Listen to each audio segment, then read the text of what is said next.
I'm recording this memo because I think we need to be clear on the core of my content. First and foremost, you need to realize that if you are someone who is a watcher or a subscriber, right now, I am for the black woman. I am 100% on the black woman's side. I'm 100% advocating for black women. Please do not get that twisted. The main priority is a safe space for black women. Now, in lieu of that, I will talk about spirituality. I will talk about trauma healing. I will also talk about the plight of the black man. Okay? But my main content is going to be awarded to the black woman, her plight, and her struggles. Period. If you don't like it, that's fine. You have some options. But tone policing my content is not one of them. Let's be clear on that. Number 2, there is a shadow epidemic that is occurring that people conveniently ignore. And that shadow epidemic is the safety and the personal autonomy of the black woman. We have been inundated with red pill and manosphere content, which has a strong foot in misogynoir. If you do not know what misogynoir is, please look it up.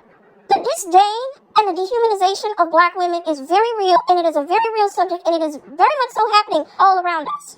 And there's this idea that wholesome women are good and decent and they deserve to be treated with humanity. And then any woman who doesn't fall in that wholesome, decent spectrum is disposable. Every 4.5 hours, a black woman is unalived. Black women, according to the CDC, are unalived at 3 times the rate of any race. Yes, we can talk about black femicide in proximity to black men, so of course there's going to be more domestic violence and things like that happening. But 3 times other races? That's insane. Notable pick-me's are coming out and saying there's something wrong. Women who have advocated on their platform for black men for years are saying there is something really wrong and black men are in a mental health crisis and they are having all of these negative reactions to black women. Now, we could talk about black mothers, we could talk about whole culture, we could talk about many things that black men say they despise, but also participate in. And let me say that again, but also participate in, but that's not the point. The point is to prove to you guys that there is a shadow epidemic right now.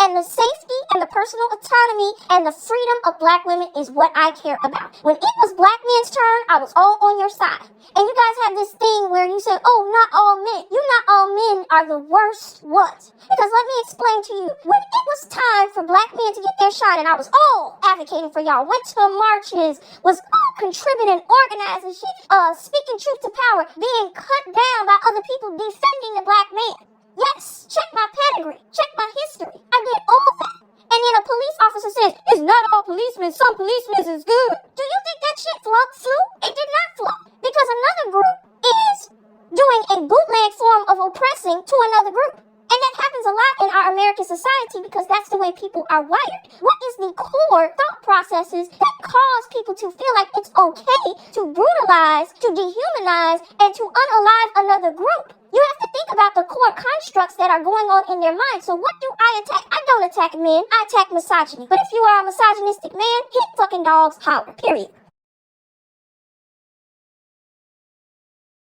So by now, everybody is already aware of the actions and behavior of Chef Pookie.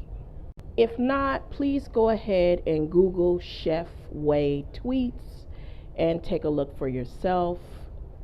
But I want to approach this from a different angle. Everyone notices how his target demographic is black women, right? How he's making cake on TikTok off of black women, right? Which is increasing his lifestyle and helping to facilitate a wealthy lifestyle for him and his Asian, not black, wife, right? But he was perfectly okay with degrading us. He was perfectly okay with demeaning black women. He was perfectly okay with disrespecting black women. But when he was ready to reinvent himself, he used black women, the energy, the attention, and the money of black women to develop himself, right? To make a better life for him and his Asian wife. Why am I saying this? Because what black women are starting to realize, and it is clearly making a lot of dudes very, very angry, is our value. The support that black women provide for most anyone, but specifically our men, is something that they 100% understand will help them get to the next level. And they are okay with utilizing us for the purpose of getting from point A to point B. But they have no qualms about letting us know how they don't value us. And black women are waking up to that shit, and they are saying, hell no. And for the ones that are going to say not all men, shut up. Because when you guys say not all men, believe me, I got a rebuttal for you. Not all cops either. What we are learning is the love and the presence of a black woman is oftentimes what will help others get to their next level. But since many do not respect and value what the black woman offers, and often is happy to degrade, devalue her, and trivialize her personal autonomy, we are saying, hell no, you're not going to use us, you're not going to play us, and we are more than happy to cancel you. And I guarantee you guys better be on the right side of history, because at the end of the day, black women ain't taking this shit from people anymore. So it is what it is. Happy to hear about what happened to Chef Dusty. You know what I'm saying? And